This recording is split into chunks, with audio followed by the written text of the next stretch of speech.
ação, 2 pontos, Edson. Por que 2 pontos? Por causa da queda.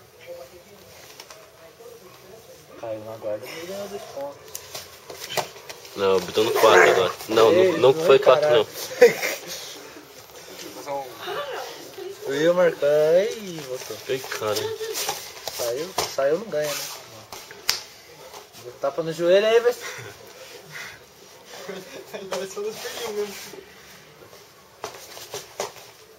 Deu uma bica na canela.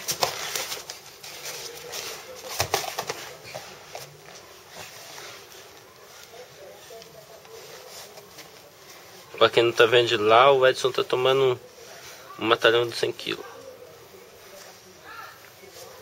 Em vez de tentar montar, ele vai tentar buscar o braço.